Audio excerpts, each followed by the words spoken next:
No one wants to be in my situation. Divorces happen, and that's the scenario that I was in.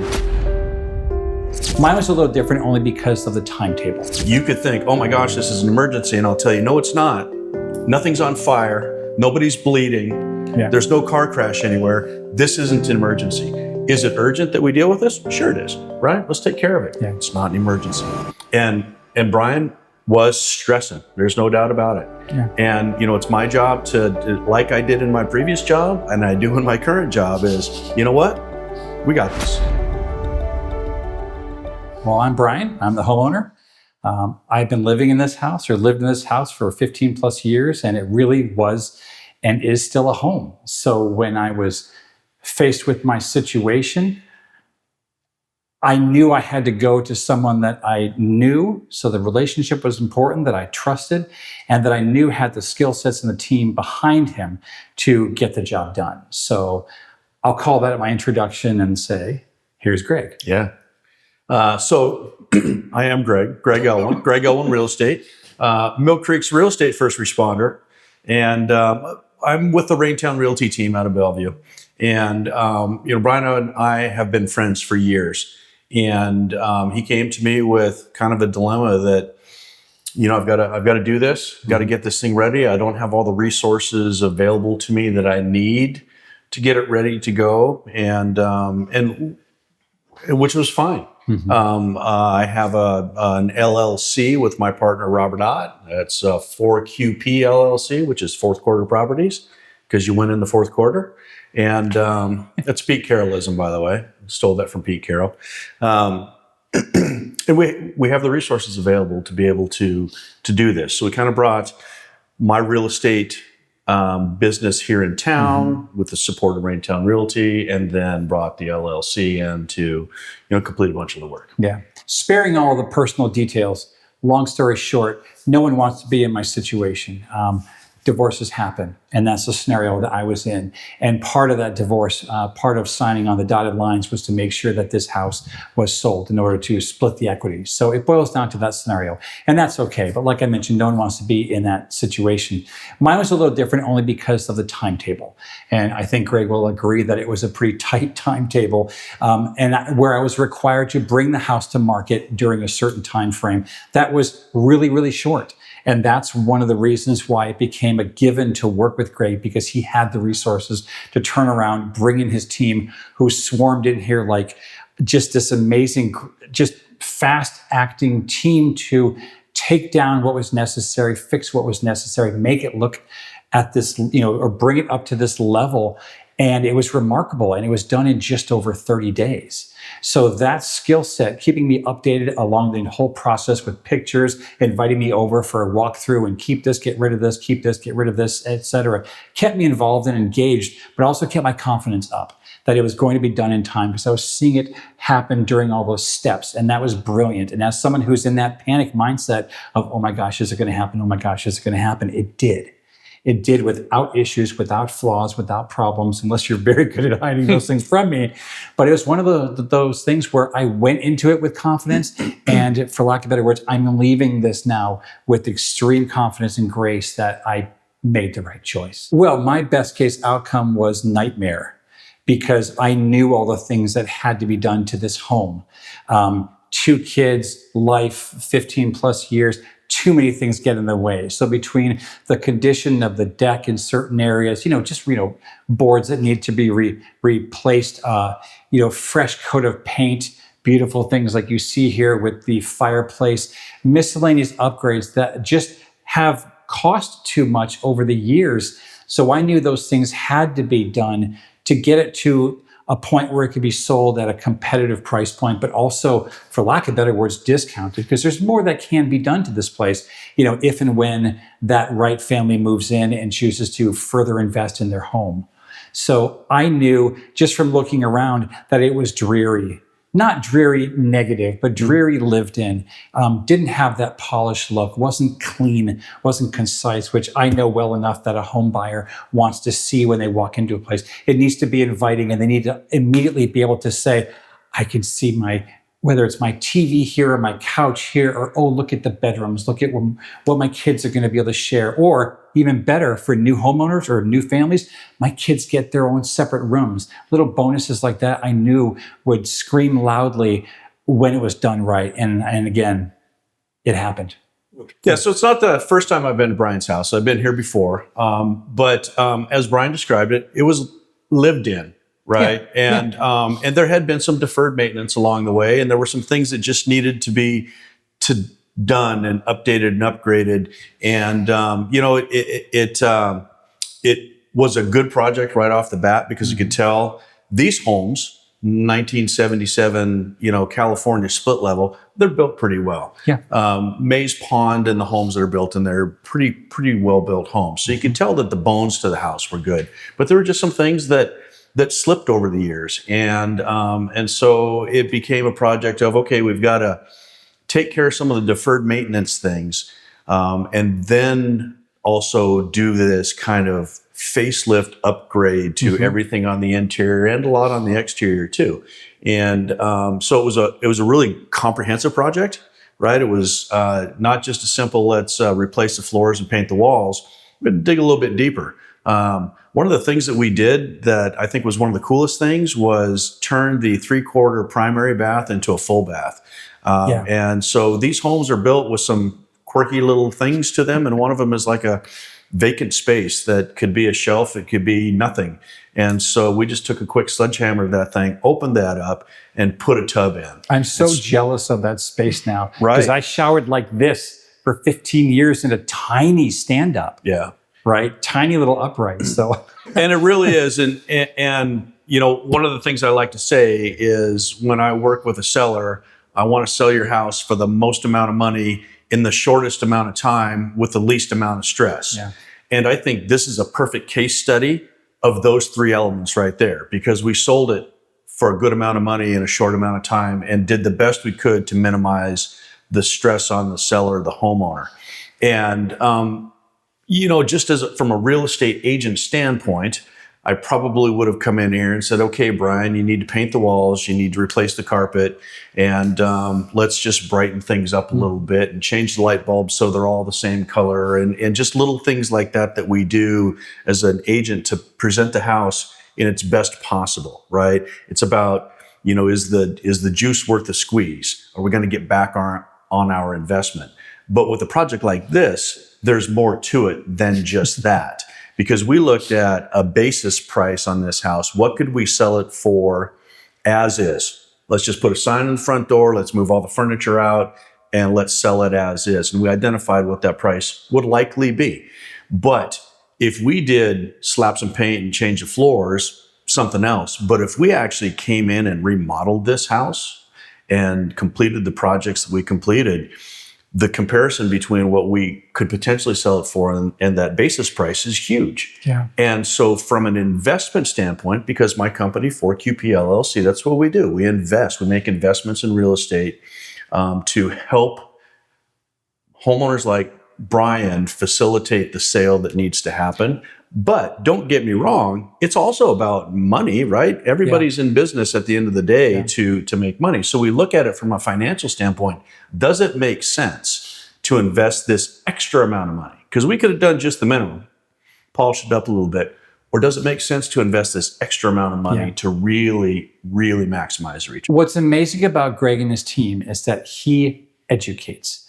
And I think it's key to point out that I think that there are so many home buyers out there that don't even know what they don't know. Mm-hmm. So when it comes to bringing those options to the table, he was very kind and very, very patient with me because numbers aren't a strong suit. So he was able to say just that. If we just sell it, it's going to be this. If we look at this second stage of X amount of things, you're going to look at a return of this. But at the same time, yes, it now involves, more factors, more investment, but really the return is going to be potentially this.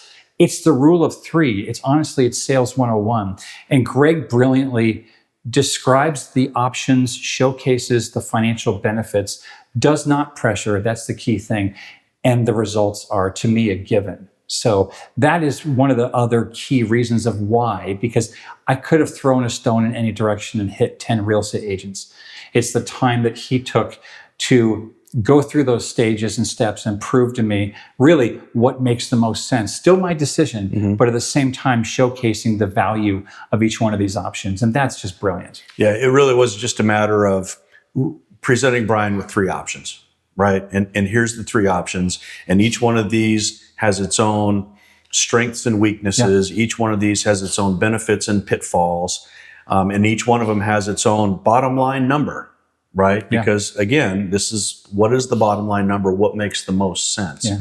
And then just answer the questions and let that decision be made. Yeah. And I want to correct you though. You can't throw a rock and hit 10 real estate agents. You got to throw 10 rocks. You got to throw 10 rocks. But what I like to say is you can swing a stick and hit 10 real estate agents. That's true. And here's the thing.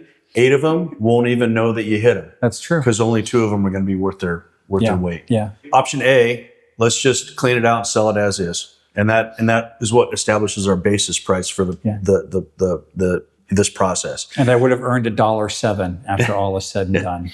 Another one is to sink $150,000 into the house and really do it all. And then where can we reasonably expect to sell the house? Is that juice worth the squeeze? Can we get our 150 back? Because here's how this works. We get our 150 back, right? And then we start talking about proceeds, where they go from there. We have to do it that way. And then option 3, which is where we ended up on this one, is what's a sweet spot in the middle, right? Looking at this, writing it down, penciling it out, and coming up with a number that's like, you know what, we could make this look really good for this amount of money, as opposed to double or triple that amount of money. And then that's where we ended up. Now, it's important to know that number changed, right? As we went through these discussions, we talked about, we figure we need to spend this amount of money right here in order to do it. But once the contractor got in here and we really started looking deep into some of the things, that number was higher, right? It was we needed now to spend more money than we expected to spend initially, which is in hindsight okay, because now we made more money on the sale of the house than we expected to make. I had to agree on the dollar amount that was going to be spent. His company covered that, and now it gets paid out at the end. Correct. Closing costs, escrow, et cetera. So again, that's another one of the benefits, that he has the ability within however many dollars you guys are able to part with, pardon me. But the point is, you were able to cover those costs. And as a seller without a lot of liquidity, that's gold, because then it's also someone else's problem. But again, he's paid at the end of closing with appropriate commissions, but also recouping that investment. So the entire renovation was roughly 40 days, maybe a little less. A little bit less than that, yeah. Between 30 and 40 days. Yeah. And then, without giving away our situation because you have to do that toward the end, right? It went up last week. Yeah, this house went live on last Thursday afternoon. We'll roll back just a little bit about what we do at 4QP. Part of Raintown, but it's just because Rob and I are the principals in it. We will either buy a property and renovate it and then turn around and sell it in your traditional flip model, or we'll do what we did here, which is a limited partnership between 4QP LLC and Brian C. Trindler. And now we have this limited partnership that outlines who's going to do what and who's going to pay for what and all these kinds of things. And for us, that's a better option because we don't have to buy the house, right? If we buy the house, now we have to acquire the house. Then we have to turn around and sell the house. And if the house doesn't sell, now we have an asset that we didn't plan on having, right? Now we got to turn around and figure out, what do we do with it? Do we rent it out? Do we fire sale it? What do we do? So a limited partnership provides the opportunity for us to work with Brian. He doesn't have to come up with the money. We'll come up with the money. House stays in his name, and then this works out. Question, what if the house doesn't sell in a limited partnership aspect? Okay, that is something that we would have to anticipate, right? Does it become a fire sale? Do we lose money because we put X amount of thousands of dollars into it? Do we sell it for less and we don't get the proceeds? There's risk there, right? There's risk in any kind of real estate venture like this. And so there's risk. So we weigh the risk. Can we sell a 1977 split level in Mays Pond in 2025?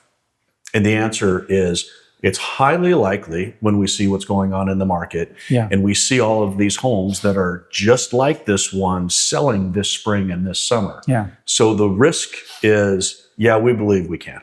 Yeah. And so we believe it's a sound investment. I make decisions all the time to say no. I made a decision on one last week to say no. Somebody else I know said yes. And so now I might end up like goofball if he makes a whole bunch of money off of it. But we have to weigh those. Sure. And this one made all the sense in the world. Plus his story never changed. I mean, he came in with that attitude. Right. He didn't come in with the whole, let me just run the CMAs and let me drive around at night and see if there's any, crazy things going on. I mean, I guess being an ex-police chief, knowing the area from a criminal standpoint, he had some ideas going in that it's going to be okay. But I mean, again, he came in with the proper guns blazing the entire time. And that constantly put me at ease. And for anyone who knows me, I'm not often at ease. Sure, I kind of led off with the Mill Creek's real estate first responder tagline. And, where that comes from is everything I learned in the police department, I can use in real estate, except for shooting guns and driving fast. And if that happens, then we got other problems to worry about. So we'll deal with that later. But it's about knowing people. It's about knowing areas. It's about recognizing where the stressors and the anxiety points come from, and knowing the neighborhood and knowing the people. The experience is invaluable because I can come into this house, I can come into this neighborhood, and Brian was stressing. There's no doubt about it. Yeah. And, it's my job to, like I did in my previous job and I do in my current job, is, you know what? We got this. Everything's going to be all right. You diffused me. That's what I'm going to name my next boat, Aight, right? Because everything's going to be all right. It's going to be aight. It's the truth. Yeah. And so that is an experience that I have. That there are other real estate agents out there I know that are former police officers, and they're great at what they do. And I really think it's because there are no emergencies in real estate, right? You could think, oh my gosh, this is an emergency. And I'll tell you, no, it's not. Nothing's on fire. Nobody's bleeding. Yeah. There's no car crash anywhere. This isn't an emergency. Is it urgent that we deal with this? Sure it is, right? Let's take care of it. Yeah. It's not an emergency. And for the record, I wasn't that bad. I just have a lot going on. He was not that bad. But there were certainly times in this process where you were feeling kind of the stress and the anxiety and timeliness, and things need to be happening.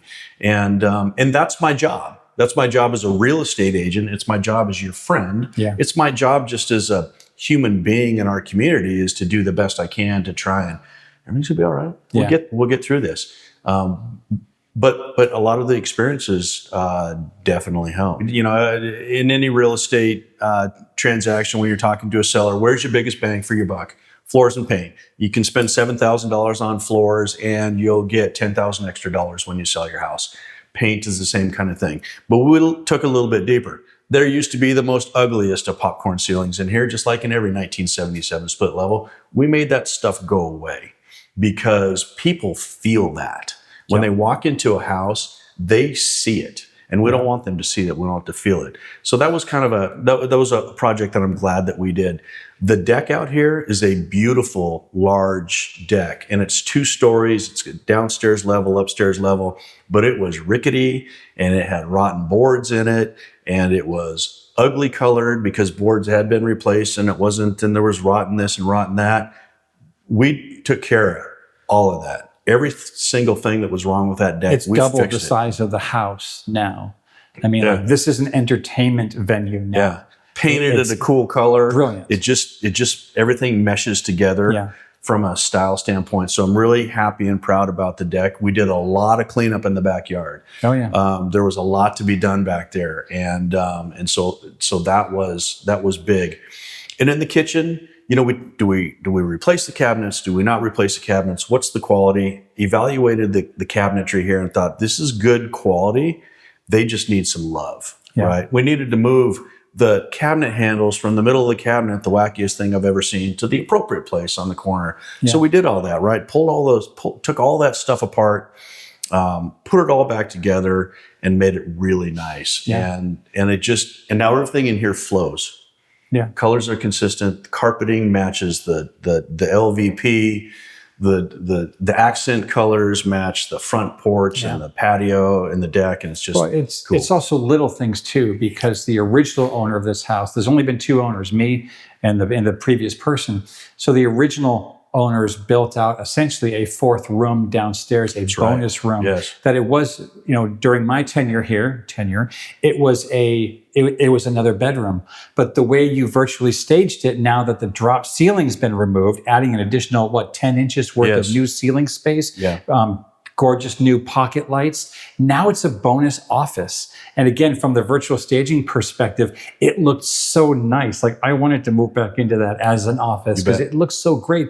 And the key thing there is just completely separated from the rest of the house. I mean, it's underneath the master essentially here, but it feels like it's separate little entity and world, and little things like that. I mean, people would have seen that and just started drooling at the opportunities, and beautiful little upgrades. And the little things count. So Brian mentioned this, and this was actually a pretty significant project. It had this drop ceiling in it, right? The old ugly drop ceiling, T-frames, that whole thing. Took all that stuff out. We had to reframe and reroute some of the wiring and those kinds of things, and then do the drywall and make it an actual legitimate bedroom office ceiling. And at the same time, replace the light fixtures. We also in the laundry room / half bath downstairs, the tankless hot water heater is mounted to the wall. Well, we framed that in and made it into a closet. Now the tankless hot water heater is in a closet, which is also a utility closet. There's so much room in there. You can put your vacuum cleaners and your brooms and all those kinds of things. Mm-hmm. But it just walled it off with a really nice door, and now it just is clean. And it doesn't look like a janky utility room with a hot water tank, tankless hanging on the wall. And then other little things, like we changed almost every single light fixture in this house, made everything modern LED. And if you look around and you see that they've got, black trim, so it ties in with the accent colors, replaced all the light switches and outlets, little things like that matter to buyers when they come in, because it's not just, you just painted the walls and put new floors in. You change all the light fixtures, you change all the switches, you change all the outlets. You really care about the presentation of the house. And so, I'm pretty proud. I'm pretty proud of the way it all came together. I got to tell you, when I first saw the staging, my first reaction was, where did you get all that furniture? And my second reaction, once I realized it was virtual staging, I said to myself, well, actually, I felt anger because it was so nice. I was thinking to myself, why the heck didn't I live in that environment for so many years, right? It was flawlessly done. And the fact that when the MLS went live, is that the right way to say it? Yes. Right. When that happened, seeing basically it was a setup, and it was a hit, because to see the virtual staging, to see how it looked, how still open and inviting it looked, and then to be able to see the empty shots was also in the right order, because it made me think and look and dream and drool, and then remember, oh wait, I'm the seller, right? So to have people looking at that, and I know they would have said, okay, oh my gosh, I may not have that couch, but mine can go there. And then to see all the open spaces and see the possibilities, it was brilliantly done. Yeah. The marketing aspect is so important, because we have to get people through the front door. Yeah. And so you put together, right? Obviously our photographs and the virtual staging, but then marketing videos as well, right? To kind of highlight the neighborhood, kind of highlight the region, talk about what's special about this area here.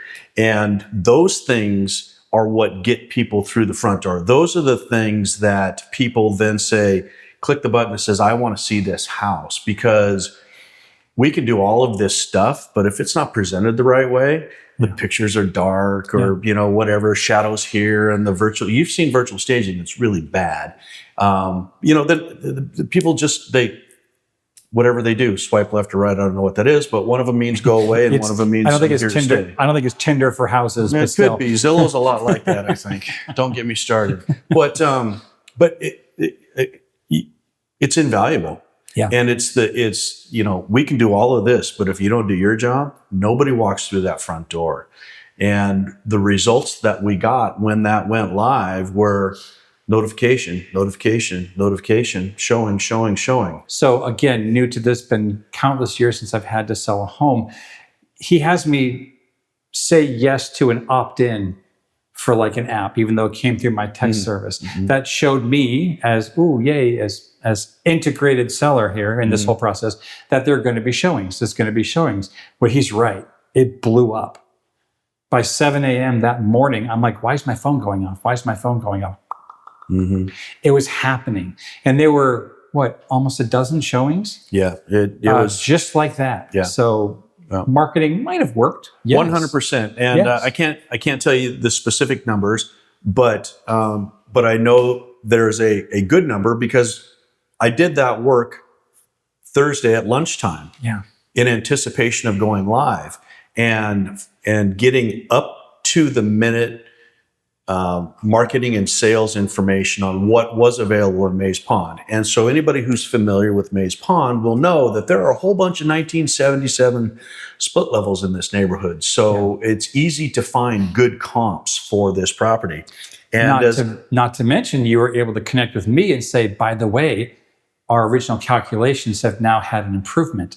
Yeah. Because I'm now going to be able to list based off of comparable sales recently at XYZ, which was more than the original plan. So he's I'm still my already thunder, but that's happy. what I was getting ready to say. I'm already happy going into this, right? Because he's doing his job and he's doing it right. Yeah, and I always tell folks, and I had a conversation this morning, him thinking about selling my house. How much do you think it's worth?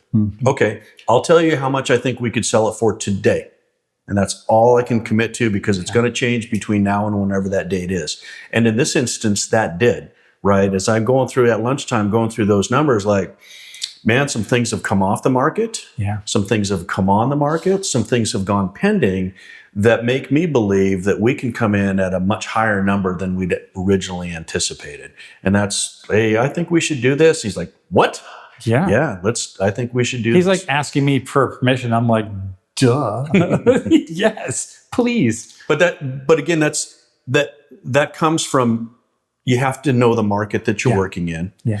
And you have to have, a reasonable amount of analytical ability to be able to interpret what does it mean when it's sold on, June 30th. Well, we know it went pending sometime in May, and what was happening in May compared to what's happening in July. And you have to analyze all that stuff. It's not just a quick matter of what does Zillow say we should sell the house for. Right. You actually got to do the work on it. Phone's buzzing. And It's just that we started getting showings scheduled right away for the following day and into Saturday too. So it was just clear that there's a lot of energy for this kind of house. And people are out there shopping, and which we knew they would be because we could see what happens in this market. And that was Friday, not Saturday. It went live Thursday night. Sure. Friday morning, phone starts blowing up. And then he starts doing these check-ins. He calls me around 10 o'clock Friday morning, and I can see him do this in my mind. Brian, how you feeling so far? Because you do that. Mm-hmm. You do that. Yeah. And I can see him. So he's talking, to me and saying, how about that traction? We're getting showings. I'm going to follow up with those agents later on in the day, et cetera. And then around noon or so is when you gave me the cool call. Yeah. And do you want to share that? Yeah. So one of our very first showings on Friday morning turned into an offer. And I got a call from an agent, said, hey, we like it. We're going to send you an offer. Cool. Awesome. Do you have any questions? Nope. That's it. Okay, cool. We'll see. Yeah. We'll see. You're just trying to steal it, trying to steal a deal or something like that. Buyers are liars, right? And buyers agents aren't liars, but they work with their buyers. Did you just say buyers are liars? Buyers are liars. You Yes, should put that on a shirt. Yeah, I should actually. But it did. Offer came in, full price. Full price. Not just full price. Wait, new and improved full price, right? Yeah, not just full price, but cash, and not just cash, but a 2-week close. And the most important part, an inspection waiver. Because we did a lot of work on this house, it's still a 1977 split level. And there are things in this house that we just don't know about. Yeah. Or there are things in every single house on the planet that we think, I don't want to go down there or up there because I'm afraid of what I might find or see. And so we don't go up there or down there. But we know an inspector is going to go up there or down there.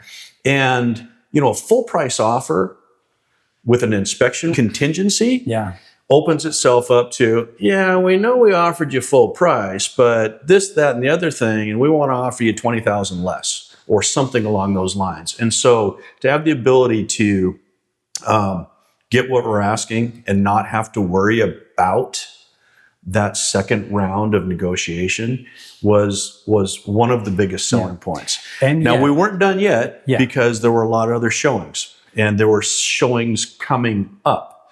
So now it's time for me to start working the phones and start talking to the agents who'd already shown the house or talking to the agents who were preparing to show the house and find out, how interested are you? Is this the first time you've shown your client a house? Mm-hmm. Is your client pre-approved already? Where are they in the shopping process? And I got some responses and talked to some agents like, we're thinking about maybe offering you this, and which is $20,000 less than we're in contract on. And this is the first time I've shown my clients a house. I don't even know them hardly, and I don't know where they're going to be. And so those were the kind of answers that maybe come back to Brian and say, you know what, we should do this. Plus, you never hear, always take the first offer in anything, right? So he brings this offer to me, and of course, he's being Greg, whom I love to death, and I can hear him go like this. He's like, well, what do you think?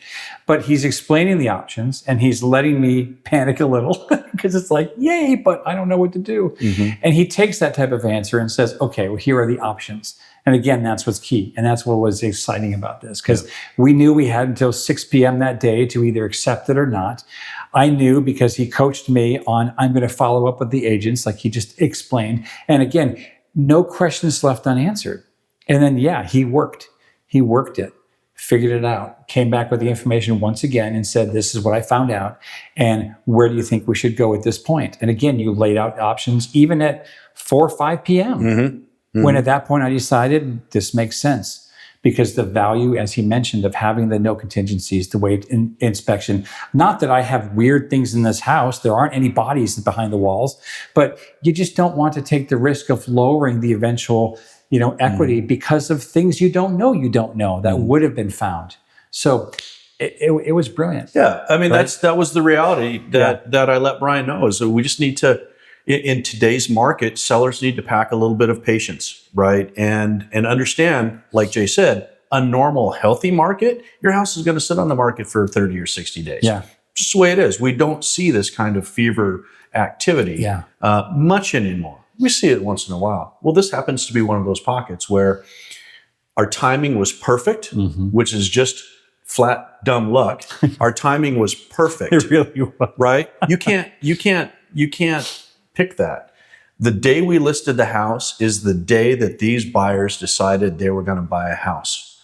We can't plan that. No. Right? We can anticipate, we can try and come to market, we can identify who our target market is and market to those people and do all those kinds of things. But there's just some elements of this that just the timing was perfect and we were the benefactors of that. Yeah. I kid and say that I'm stressed all the time and anxious and full of anxiety, but what I am is I'm really good at surrounding myself with people that are better than me. And those who know me well enough, it's not hard either. But the whole point is that, I knew what I was getting into. Which was a stressful situation, potential time, the longing for, buyers and offers. And with that comes an inherent planning stage of just anxiety, right? I felt none of it from the standpoint of realistically, from the day we broke ground on the renovation to being kept updated throughout the entire process. Again, the education throughout, the kindness he showed in me as far as walking me through the numbers, making sure I made myself confident that I knew and understood the answers, and also didn't, or had the answers to what I didn't know to even ask. He covered that stuff too. Who does that, right?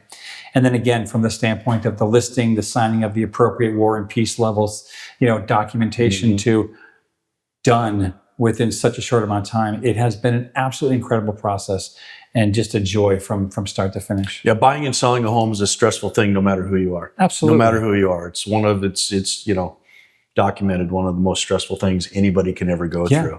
And so in order to kind of commit myself to say I'm going to do this with the least amount of stress, it's a challenge, right? It's a challenge. I don't want to overpromise and underdeliver, but I also know that because of some of the things we talked about, I do have the ability to be able to just say, we got this. You have raised the bar, in all honesty. Good. Because someone has to beat that now. Perfect. I love that. You have to sell a home in 4 hours. Yeah. I'm up for the challenge. If you are looking to buy or, of course, sell a home and you want to be taken care of by someone who is integrated in the community, respected, quite frankly, loved, and knows his way around, knows what to do, also what not to do, and has the education and the time and patience to bring all that to the table to make you fully confident in the process, Greg is the person to utilize, hands down. It has been nothing but a joy. I will continue to recommend him, and always will, and simply have, and I will put it on a shirt. Whatever he hands me on a shirt, I will wear and strut down Main Street and make sure people know what an incredible experience this has been. Between the surprise of having it be able to go to market, to be listed, for X amount more, that itself was a nice little, kind of a frosting on the cake. And it was my birthday on Saturday. Yeah. So the fact that all this happened, you've raised the bar for anyone giving me a gift. Right. I mean, the best again. birthday present ever. Exactly. Yeah. It's called equity, baby. Uh-huh. So yes, I've come out on top. This whole situation now, from what I mentioned in the very beginning of this, from an unfortunate divorce and realistically having to split the equity and make sure both parties are amicably taken care of. This has been a huge, huge blessing and just a wonderful experience.